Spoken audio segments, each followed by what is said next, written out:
World Is Not Enough, Desmond Llewelyn, known worldwide in his role as Q, was tragically killed in a car accident. I've known Desmond Llewelyn on and off for about 30 years, and I directed him in the latest Bond film, The World Is Not Enough. It was his 17th and my first, but like the gentleman he was very caring and nurturing with me. He could be cunning. I remember him saying, "Michael, I'll never remember the lines, please have them written out." And when we came to shoot the scene, he knew his, everybody else's, and practically wrote the scene. While we were shooting the film, there was a documentary made about Desmond, and it was completed just before he died. In his usual way, he was both excited and embarrassed by all the attention. So now you can have a look at the man behind the character, the man behind Q with some of the most famous scenes in the Bond franchise. The last one he shot with Pierce is very poignant. We in the Bond film will miss him, as will audiences all over the world. You're not retiring anytime soon, are you? Now, pay attention, 007. I've always tried to teach you two things. First, never let them see you bleed. And the second? Always have an escape plan.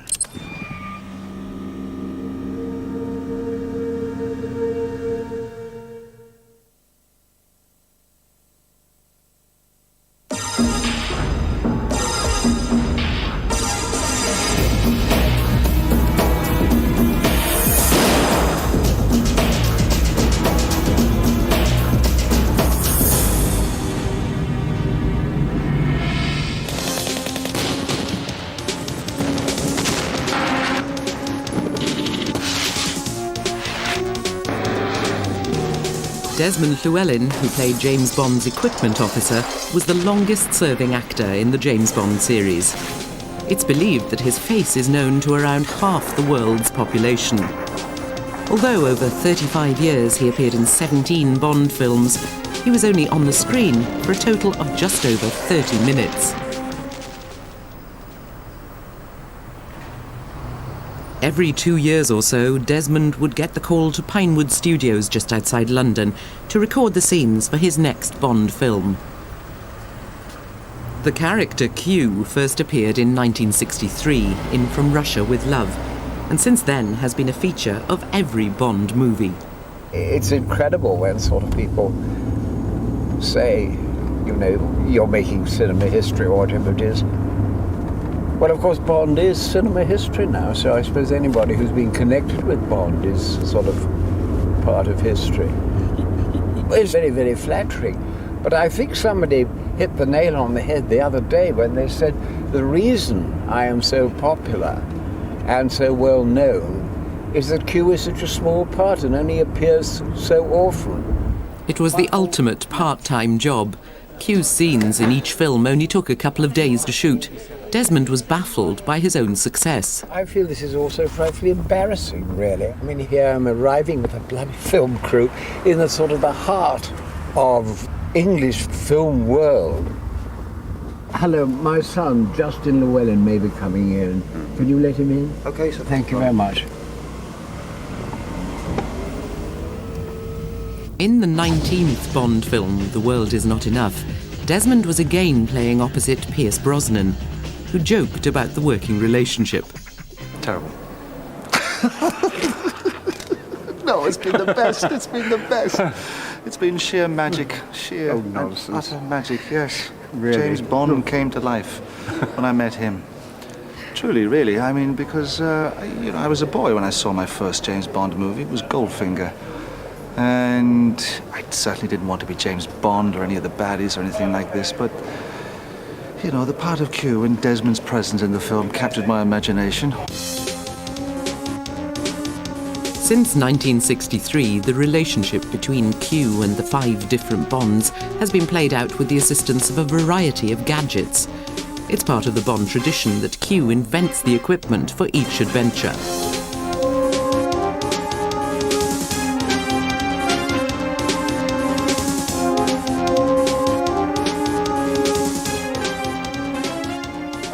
Little notion.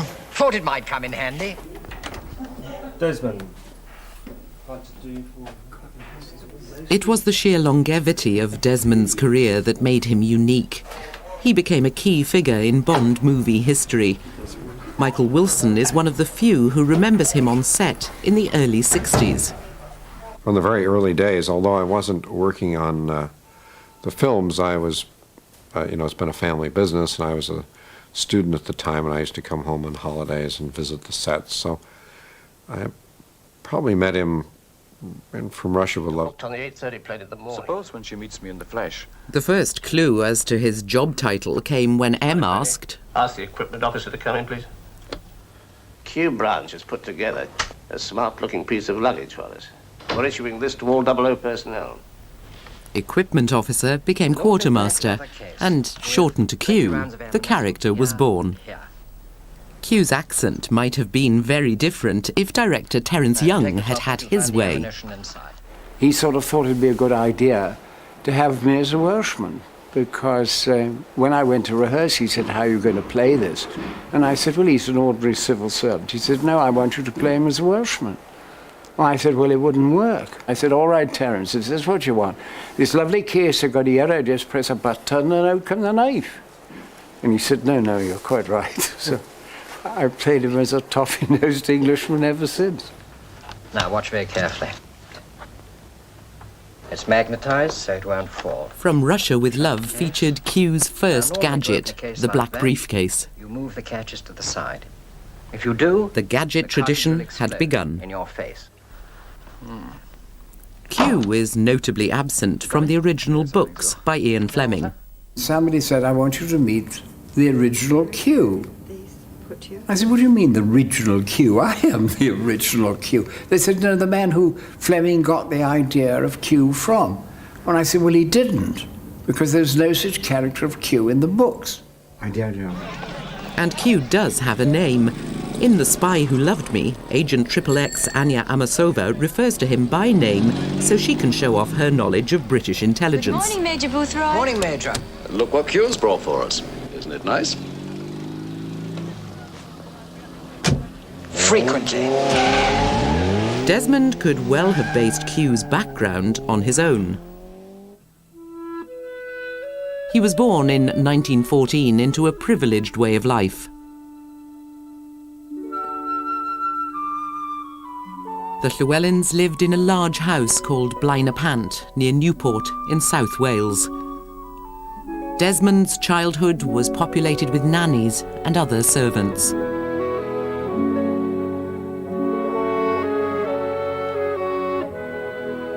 His family was one of the first in the area to own a car.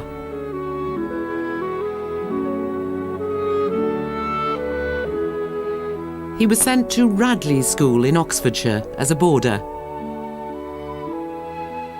It was here that he first showed an interest in acting. I joined the Amateur Dramatic Society there as a scene shifter and building scenery. And actually we rebuilt the stage in the old gym at Radley. And Dennis Price, who was at school with me and shared a study, said, why don't you come and act? And I got the bug. At the start of World War II, Desmond joined the Royal Welsh Fusiliers. He soon saw action in France. And then we were up in a barn and a tank came and in front. And we had this thing called the boys' anti-tank rifle. And I said to the sergeant, I said, well, there's the tank, we better fire the anti-tank rifle at it. He said, no, don't fire that thing. And I sort of said, well, why not? He said, don't fire it. And I said, nonsense. And I took it and I fired it. Well, the recoil sort of sent me absolutely arse over tip at the back. And there was an enormous flash from the gun, which, of course, the tank saw, and he fired a shell right through. But luckily, the tank was so close, the shell just went right through the building and out the other side. Desmond's unit was forced to surrender, and he spent 5 years as a prisoner of war.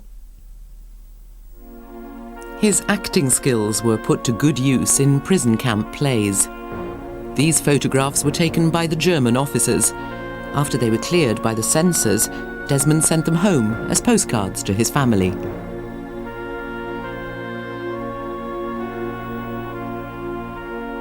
After the war, Desmond was offered parts in several films. One of his first post-war roles was as a tank driver in They Were Not Divided. The director was Terence Young. It was Young who suggested that Desmond should play the part of Q, a role that was to dominate the rest of his career.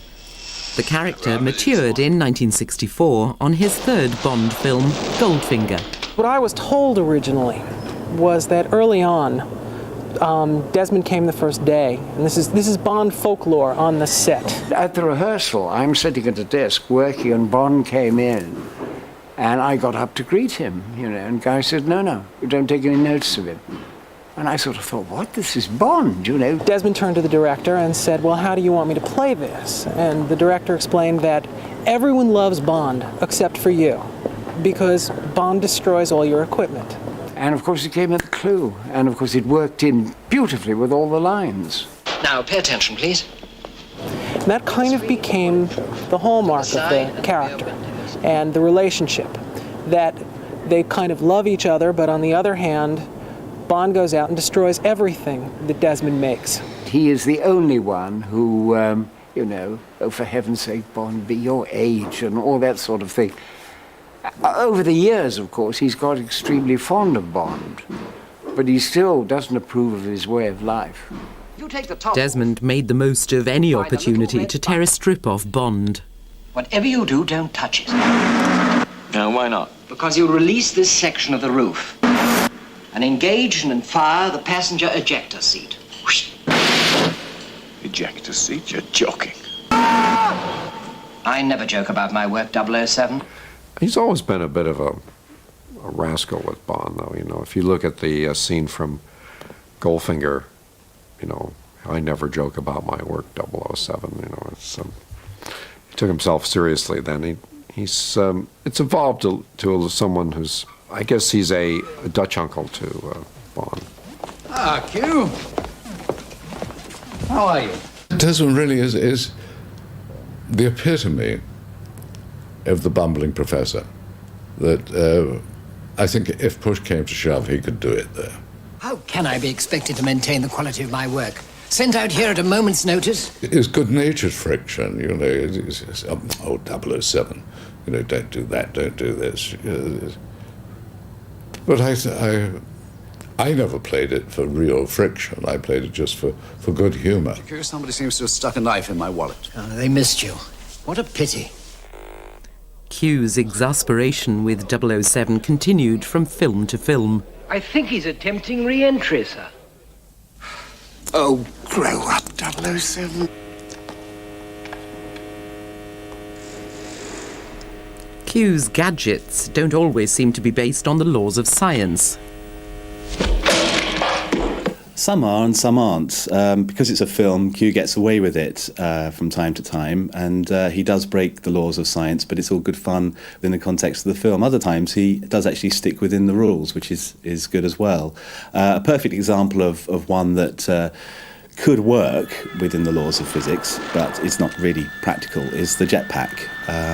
I can't really imagine anybody's granny using that, because I think you'd have to be trained to actually fly it. You've got these huge, great jet tubes right next to your back, which are incredibly dangerous, and let alone the problems of actually landing and taking off. Another gadget that Q designed for Bond, which was actually way ahead of its time, was the underwater camera, which Bond uses in Thunderball. I don't think anybody was actually designing it for practical use then, although it's probably on somebody's drawing board, but you certainly couldn't buy it commercially. These films are set 5 minutes into the future. If you go back and look at Goldfinger, well, there was a radar system in the car. Reception on the dashboard here. Audio visual, range 150 miles. I think you'd have to use a satellite, and of course in 1963 there were very few satellites in orbit. Here's a nice little transmitting device called a Homer. Today, of course, we've got thousands of satellites in orbit, and modern cars use a GPS system which enables you to find out where you are at any time. So that kind of becomes the way you figure these things out, that anything that is practical today with an unlimited amount of money can go into the film. But the most popular of Q's gadgets are those with no basis in reality. They're just fun to watch. like the Bondola in Moonraker.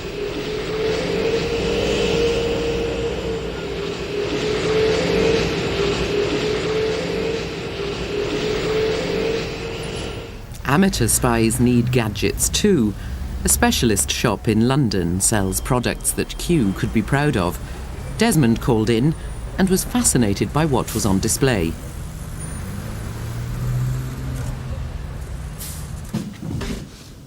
I don't know if you remember from Diamonds Are Forever. Yes. You had voice changer kits. This is Bert. What's the matter with your voice, Bert? Well, this is them nowadays. That's the size of them. Lord. So this is the latest briefcase. We build video cameras into this cellular phone. Yeah. It's you on the monitor there. We can record it. And then so basically I can go into a meeting or something like that and someone could be sitting outside watching it, filming it. Good heavens. Slightly different to the one in Russia with Love.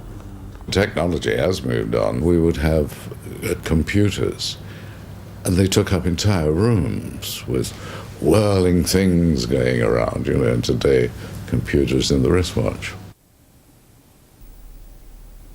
This bug detector in Live and Let Die was state-of-the-art back in 1973. In all the earlier films I seem to remember him searching hotel rooms for bugs and transmitters. That's right. Well, this one here has one built in. It detects all transmitters. What it does is you sweep around the room like that and it'll vibrate in your hand if it picks up a transmission. So he can also actually just keep it in his pocket. If he goes to a meeting that he thinks is being bugged, it'll vibrate in his pocket and he'll know without anyone else knowing. Now pull the top off. But miniaturization must have its limits. In theory, they can become as small as you want. But then you've got the human problem. A good example is a mobile phone. You can only get this so small that it's still able to be usable with your hands. You've got to have the buttons that are big enough for you to touch the keys and put the number in. Now, in the future, of course, you could have an invisible dot on your lapel, which would be your phone, and you could talk to it and say, I want to phone such and such a number. But then you have the problem of being able to hear it. You could have an invisible speaker, but then everybody would hear your conversation. So then you'd have to use one of these. So you're back to large sizes again, and you have to put that in your ear. Although you could have an implant, I guess, but then you'd have to have it in there all the time. Highly irregular. Some of Q's gadgets look so real that they can even fool the experts. If you remember, Bond had this, the underwater breathing apparatus. I was sitting in the office one day and the telephone went and a fellow said, good morning, this is Major so-and-so from the Royal Engineers. He said, I wonder if you know anything about the James Bond film. I said, yes, I do, quite well. So he said, tell me, he said, we're very interested in your miniaturised underwater breathing apparatus. He said, could you tell me, how long you could stay under water with it? So I said, yeah, I can tell you exactly. He said, well, great, I can imagine getting really excited. So he said, well, how long was it? So I said, as long as you can hold your breath. And I can imagine this poor fella going white. He said, what do you mean? He said, Bond was underwater for 3 or 4 minutes. I said, yeah, but that's the skill of the editor. All it was with a couple of sparklet bottles, used for soda siphons, painted with the black and white necks, and we made a little kind of mouthpiece, and that's it. It didn't work. Whether real or not, Q's gadgets have helped Bond escape certain death countless times.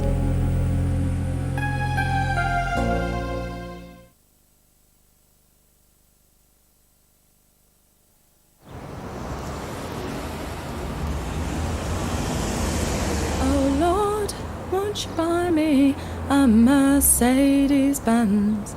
My friends all drive Porsches, I must make amends. Worked hard all my lifetime with no help from my friends. So Lord, won't you buy me a Mercedes-Benz? Sunshine throughout today. What's that, Dad? Mutual? Well, Standard Life's mutual. Yeah, but what's it mean? Well, it just means that Standard Life puts its customers first, because it isn't owned by any shareholders. So who owns them then? I suppose we do, in a way. So I'm the boss's son? Standard Life, for pensions, investments and banking. There is an online service where you can buy train tickets the easy way to anywhere in Britain, and we'll even deliver the tickets to your door. So if you want to get on a train, get on thetrainline.com. Itchy, flaky scalp. T-Gel Anti-Dandruff clears even the most stubborn dandruff. T-Gel Anti-Dandruff Shampoo from Neutrogena. Like to increase your chances of winning? Well, now you can with Winston's. In this weekend's News of the World, there's 7 scratch card chances to win a share of 100 grand. Plus fantastic prizes with our Everyone's a Winner game card. In other words, you can't lose. The News of the World. It's what Sundays are all about. My hair is alive with colour. It's a first in permanent hair colour. Laboratoire Garnier creates Natea Nutricolour Mask. It nourishes as it colours. It's like a beauty mask, but for your hair. Garnier Natea puts the nourishing conditioners and fruit oils right in with the colour. That's when you need it. You'll feel the difference. And the colour? Vibrant. To give you a lift. Or a change. Or give you back the colour that's true to you. Natea Nutricolour Mask from Laboratoire Garnier. Experts in home hair colourants.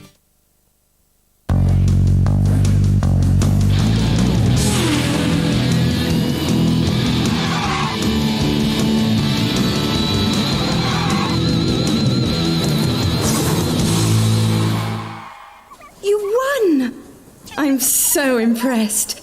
You really showed him a thing or two. As you know, I'm not bothered. But women love a winner. Worthington, it's a man thing.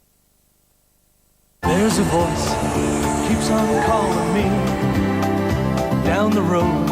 That's where I'll always be. Every stop I make a new friend. Can't stay for long, just turn around and I'm gone again. Maybe tomorrow I'll wanna settle down. Until tomorrow I'll just keep moving on. Only NatWest credit cards give you air miles every time you spend. So if you want to see the world for free, call us on 0800 400 005.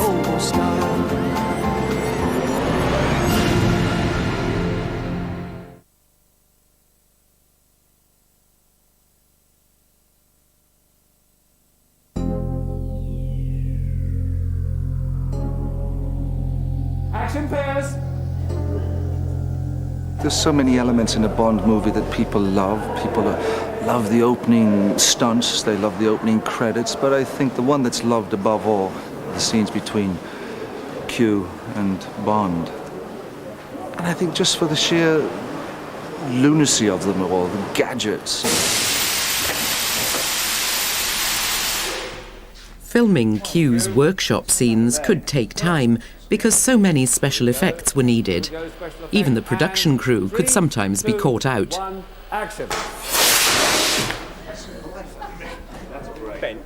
Several takes were needed before the director of GoldenEye, Martin Campbell, had what he wanted.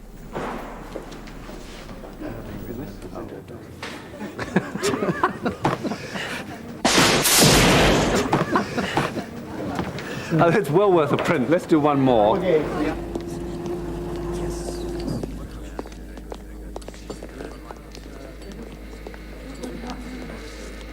Morning, Q. Sorry about the leg. Skiing? Hunting. We actually rigged it so that he missed the target and hit the coffee area behind, which I think they lost a little bit in the film, but that was quite a fun one to do.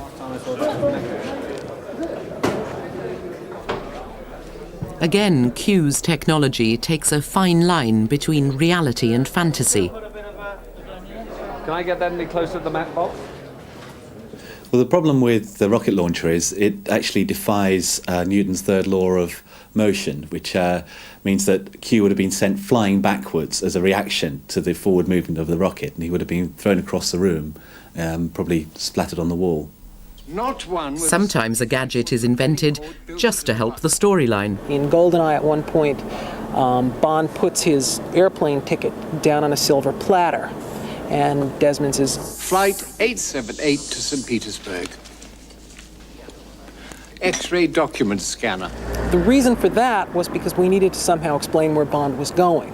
So that was the way to do it. There was some question at the time whether Q should describe these things in so much detail, whether that was giving away the surprise. The decision was made to have him do so, and then, when the audience knew what was going to happen, there'd be a sense of anticipation. When's Bond going to use it? How is he going to use it? And this I'm particularly proud of. The remote control for your car. Well, let's see how she responds to my touch, eh, Q? When Q hands the remote to Bond, you know that sooner or later the car will be involved in some serious action. This trick for raising audience anticipation was used in Moonraker in 1979. Bond couldn't resist trying out a new Q gadget in M's office. It's activated by nerve impulses from the wrist muscles. Like this? Oh, thank you, 007. Be careful, will you? Yes, Q. 10 dots. 5 blue tipped with armor. And a few scenes later, Bond uses the gadget to escape.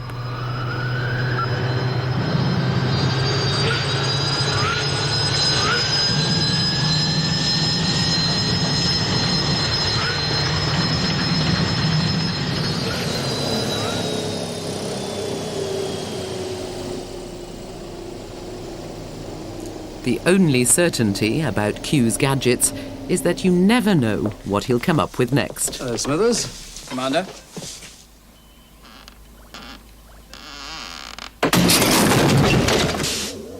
Smashing, Q. In my opinion, Q is the teacher that we all would have wanted at school, the eccentric science teacher who blows up the lab with all the exploding test tubes and everything going wrong. The relationship between Bond and Q is also fun because Bond is really like a kid in class and Q is the teacher.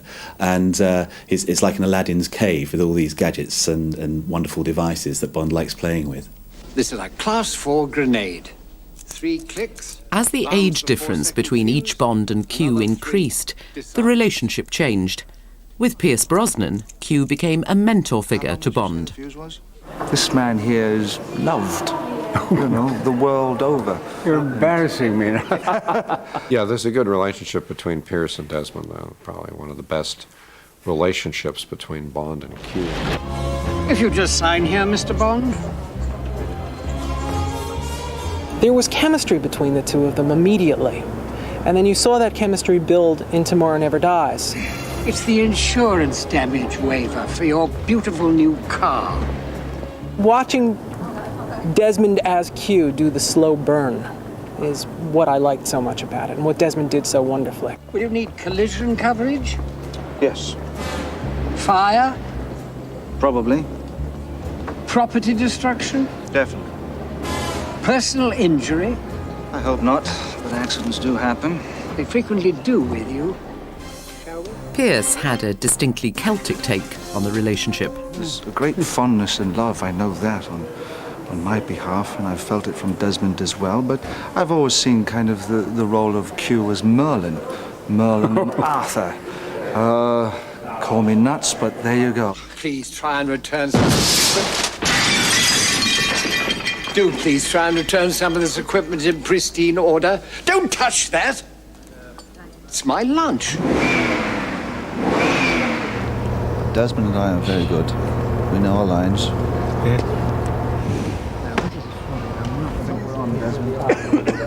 I think there definitely is a sort of spark there. I feel rather like a grandfather looking after the grandson in a way,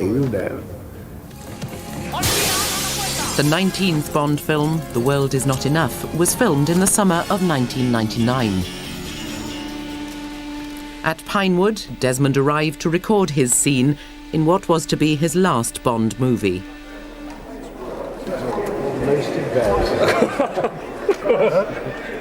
On the set, director Michael Apted rehearsed the actors. This was his first Bond film, but he was very aware of what he needed to deliver. And one of the challenging things of coming to do this film is there are certain elements about it you just have to deliver. You have to deliver good action, you have to deliver gadgets, you have to deliver beautiful women. That's that. And if you don't deliver that, then you've failed. And then on top of that, you want to deliver a good story and good characters and maybe push it around a bit and make it a bit more modern than it's been before. But the gadgets is one of the things that as a director you have to deliver.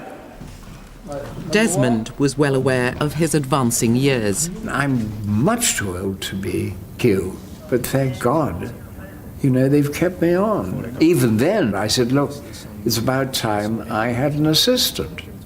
And they said, well, why? I said, well, look, I can't go on forever. The Bond team had a solution. I want to introduce you to the young fellow I'm grooming to follow me. Desmond doesn't want to have to handle that much material because he's done enough, I think. So now we've brought in an assistant so we can kind of build a relationship between the two of them. So John Cleese, who's playing R, which is Q's assistant, can shoulder some of the load and also, I think, build a kind of amusing relationship between the two of them. John Cleese brought his own brand of comedy to the part of R. Helps if you open the door. And you might be... This is 007. If you're Q, does that make him R? Ah, yes, the legendary 007 wit. Or at least half of it. Well, I'm playing Q's deputy because Desmond, who's been in 17 of them now, apparently he wasn't in the first 2 or something, and he's done Q ever since. And he started saying to Barbara Broccoli and Michael Wilson about 3 movies ago that he ought to have a deputy, someone he's kind of training to take over.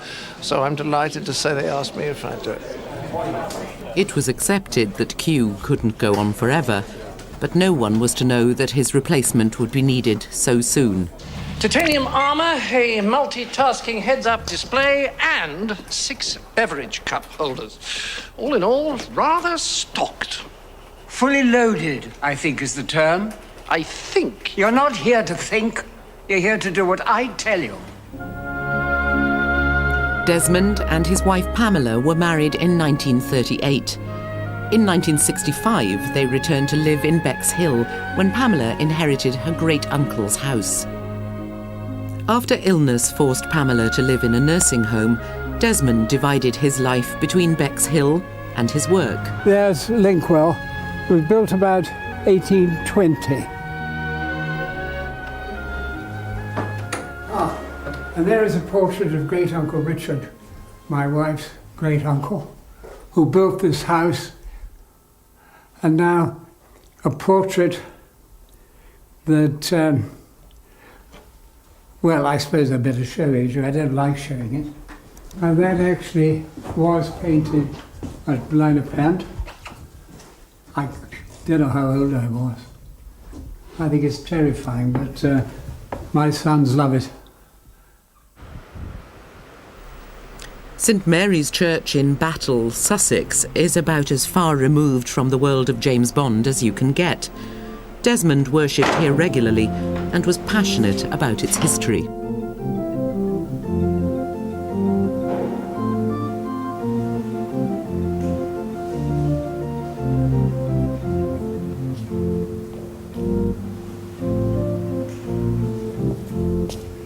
I've been coming to this church now for nearly 60 years, and I absolutely love it. I think it is one of the most beautiful churches I know.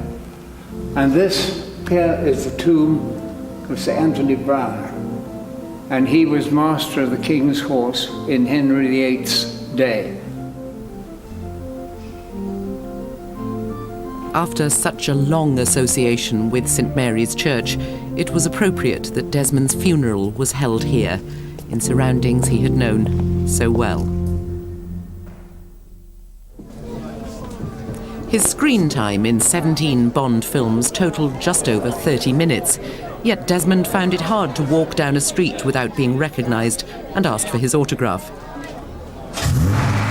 In London's West End, he was reunited with an old friend, the Aston Martin DB5 car from Goldfinger.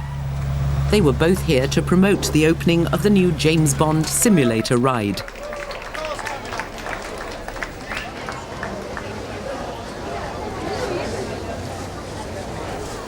The organisers of the ride were keen to exploit his cult status, although in his 80s he could still pull a crowd. They knew they could depend on Desmond to add the essential Q factor. Right. Now, pay attention, everybody. These are 007's new glasses. These glasses are equipped with a miniature camera that transmits what 007 sees.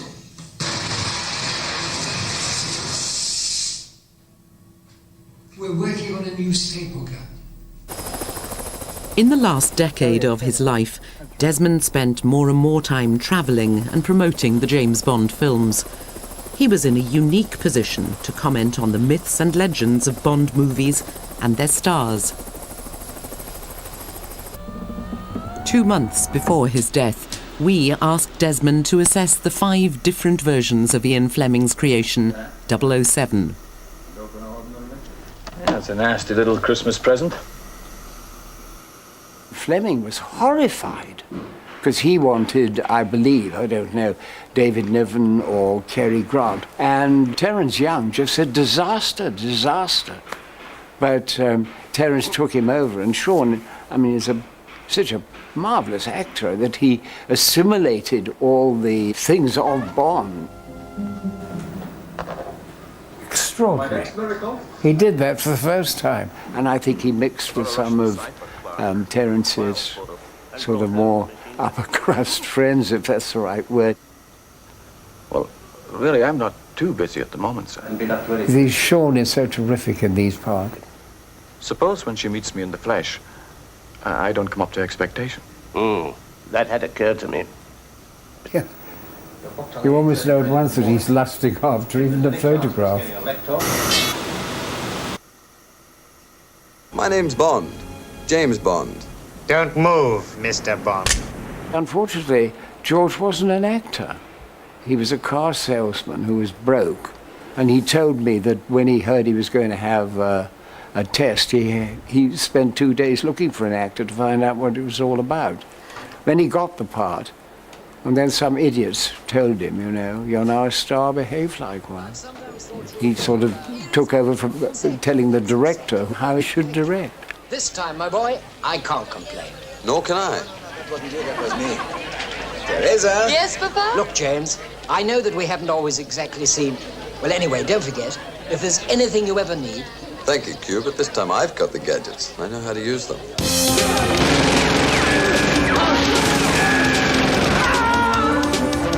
Bond. James Bond.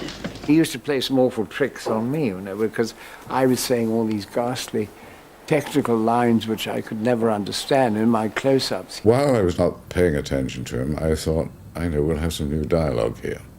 I'd get off with a script girl and sort of dictate even worse gobbledygook than he had already. He'd be sort of looking at me much to say, you're not going to get this, are you, old boy? And then sometimes he'd put up an idiot board with bollocks written on it. He loathed wearing shorts. So knowing this, you know, I'm like a dog with a bone. You tell me something about somebody that I'm going to pursue it. And I would always, whoever the director was, I would say, don't you think it would be an idea in the scene if Desmond wore shorts? Actually, Desmond is only 23. He looks a little older because of what we did to him.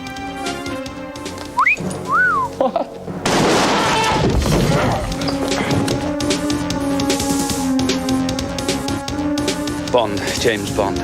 There again, he had to change a Bond. He had to make him different. And he made him much more serious. And of course, in License to Kill, he made him much more, according to aficionados, Fleming's Bond. What the hell are you doing here? Timothy really made no concessions. He just was a very tough individual. Get your bags packed, Q. Who was out for revenge. Don't judge him too harshly, my dear. Field operatives must often use every means at their disposal to achieve their objectives.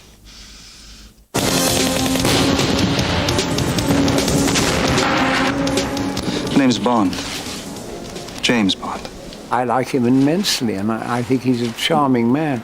And I think he's a wonderful Bond. You see, he's got that something that none of the other Bonds have. And what I always say, sort of as a Welshman, we've got, we hope, charm, and the Scots have got charm, but we can't touch that ruddy Irish, you know. And I think that comes out. Behind the headlights, Stinger missiles. Excellent. Just the thing for unwinding after a rough day at the office. Need I remind you, 007, that you have a license to kill, not to break the traffic laws? I wouldn't think of it. Good.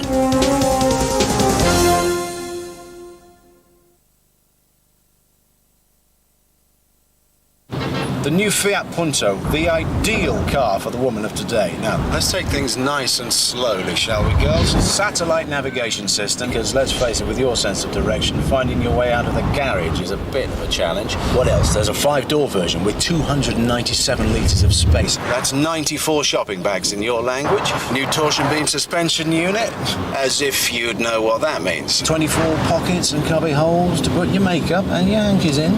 And you can make the power steering even lighter with this special girly button. Perfect. Spirito di Punto. There's a voice keeps on calling me down the road. That's where I'll always be. Every stop I make a new friend. Can't stay for long, just turn around and I'm gone again. Maybe tomorrow settle down. Until tomorrow, I'll just keep moving on. Only NatWest credit cards give you air miles every time you spend. So if you want to see the world for free, call us on 0800 400 005.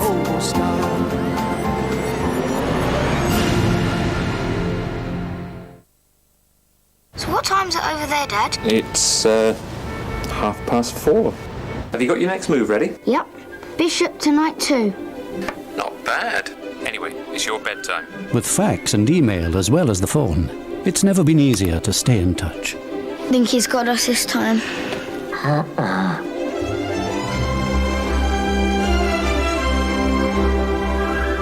Just shows what a good teacher you are, Dad. BT, stay in touch.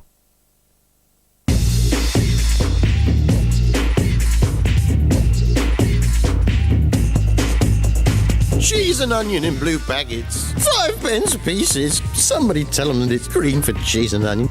People who stop dead right in front of you when you're walking along. Lies. The rush hour. 0-0, I mean. This position is now closed. That person at the 5 items or less checkout. Oh, the wrong rental video in the box. He's got 6, look, there's 6 of them. He's got 6 items. Forget all the niggles. In fact, forget that number. Right, what's next?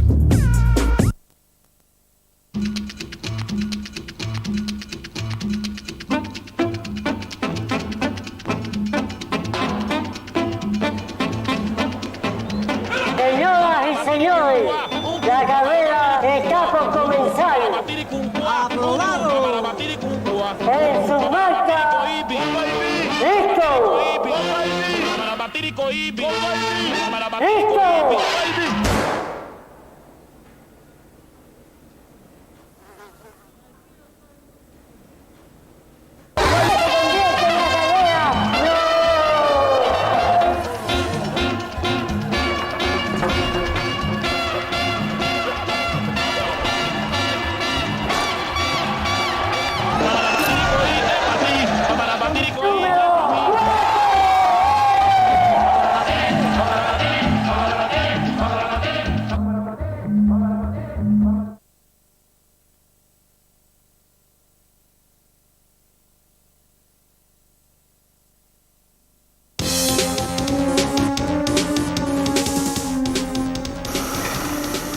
Q's gadgets often feature in Bond movie chases.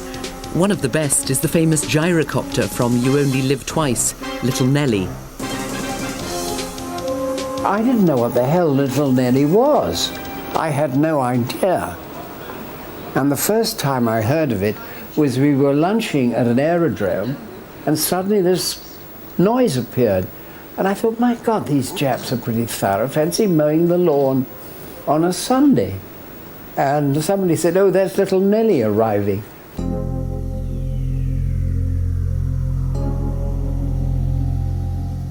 To my astonishment, I found it was this tiny little plane.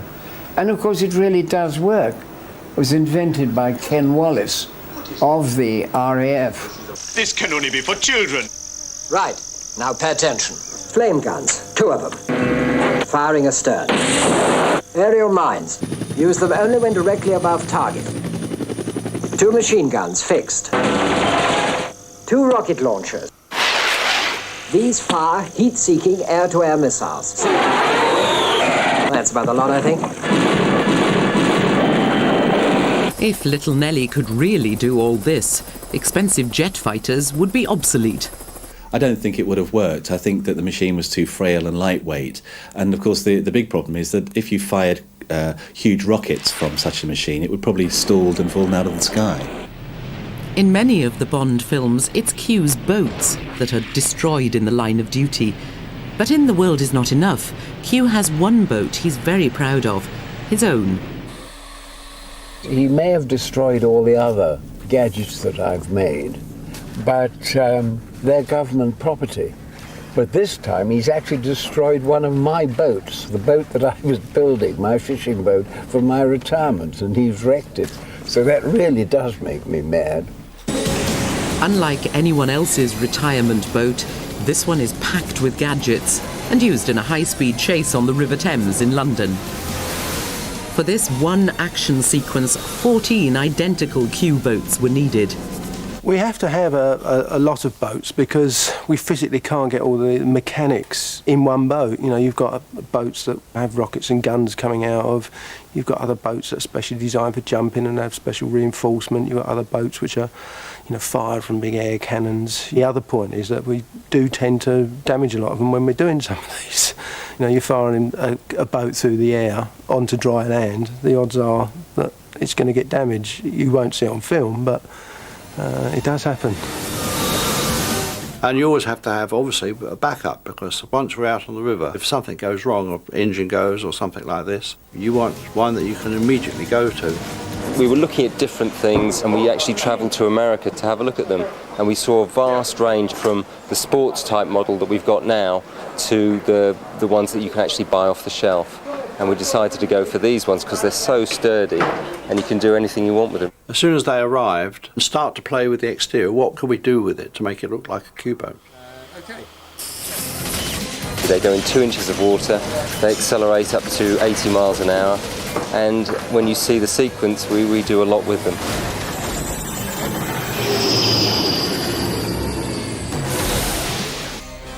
When it comes to cars, Q has excelled himself in The World Is Not Enough.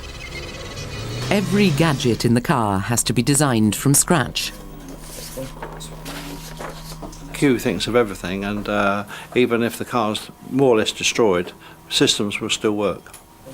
These pads here are for him to manipulate, and in here we have there's a little screen with 2 converging images, and when they converge, then you're going to get the lock-on signal that you get on kind of American jets, and then he fires.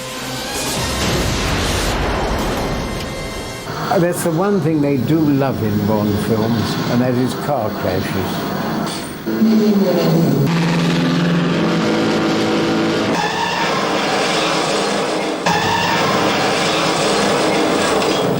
Where's my Bentley? Oh, it's had its day, I'm afraid. But it's never let me down. M's orders, 007.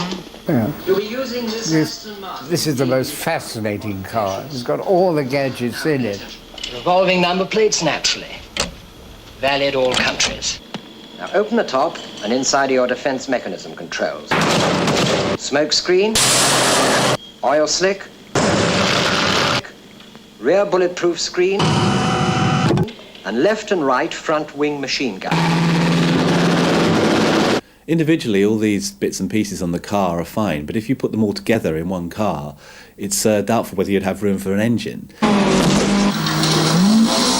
There we really do have a car that can go underwater. A Lotus that doubles up as a submarine, useful for shopping on a wet day. It's just about feasible, but it would be incredibly expensive and incredibly difficult to do.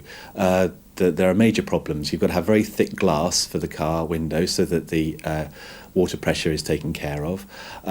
You've got to keep the elegant looks of the Lotus without it being completely overtaken by machinery. It's all very well with military vehicles that weigh 5 tons, but to have a Lotus doing it is slightly improbable, I think. The Lotus submarine was nicknamed Wet Nellie, after her flying counterpart Little Nellie. In the underwater sequence, the real car was doubled up with a scale model. You'd have to wear a breathing apparatus and wetsuit, but it does go underwater. In The Living Daylights, the laser beam from Bond's Aston Martin was just a visual effect. But with today's technology, a small laser could be fitted to a car.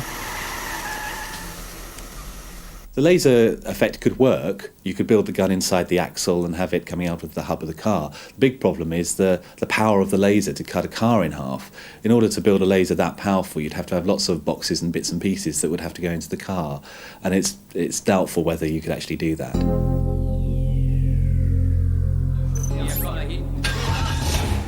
In Tomorrow Never Dies, Bond's car was crammed with gadgets.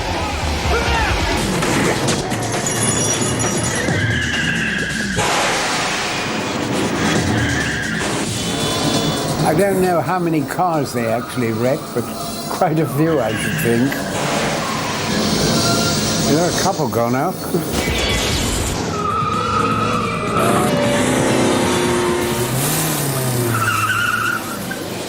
When I wrote the scene, we knew the car would be remotely driven. At due speed, pedestrian in roadway. Of course, the thing's going to have rockets.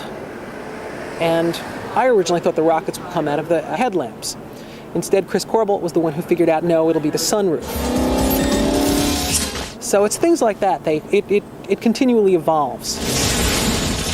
Well, this is a great Q gadget. There's absolutely no reason why this couldn't be done. It's really just an upscale version of the little car, the model cars with the remote controls that we've all used and played around with. The thing is that it takes months of practice so that it doesn't crash into the sofa, whereas Bond, being Bond, just has this magical way of being able to do anything without being trained.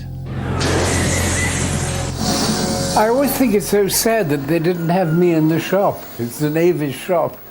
Seeing the car come back, not in pristine order. Perhaps in the future, we might all be phoning our cars to start them up in the morning. But using the phone to actually drive them may not be such a good idea. With practice. No one really minds whether Q's car gadgets are reality or fantasy. In the films, they achieve the magic they were meant to.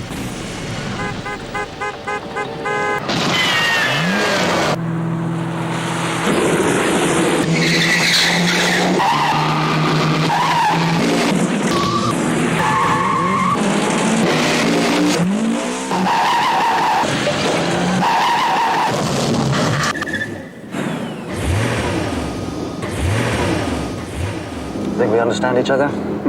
Grow up, 007. From Desmond Llewelyn's 17 movies, almost everyone has a favourite Q gadget. Guaranteed never to wake up anybody who uses it. I suppose I think of Desmond in the wheelchair with the rocket launcher. That was fun. Morning, Q. Sorry about the leg. In GoldenEye, it was a throwaway thing, which I think is really good for Q's gadgets. They should all be happening in the background of, the main action. And there's a fantastic thing in the telephone box. He goes in and a big airbag blows and he's splattered against the thing. That just made me giggle. As a science writer, my favourite gadget is one of the simplest that Bond's ever used. It's the pen which he clicks 3 times to arm and then clicks 3 more times to disarm. And it's used brilliantly in GoldenEye, where we all lose track of how often it's being clicked, and we're all wondering when Bond's going to jump in and actually use it. Give me the cards, Natalia! Give them to me! Every film, I think, has a special gadget. Certainly the briefcase on the first film that Q worked on was a great one, and it became very popular as a child's toy at the time. I suppose my favourite gadget was probably Ursula Andress, but that probably doesn't count, does it?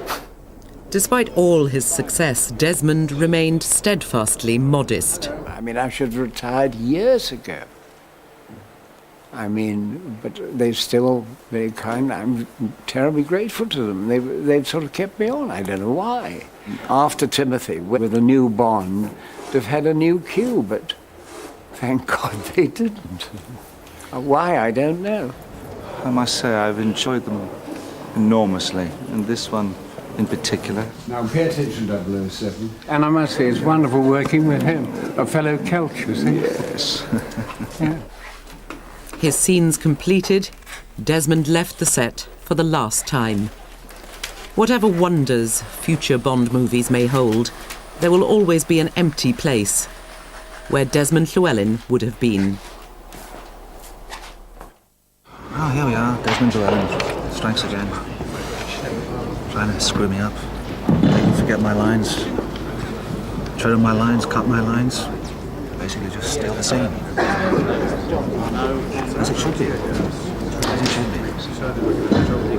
Desmond Llewelyn. One of a kind. Bond 18. The spine to the whole movie.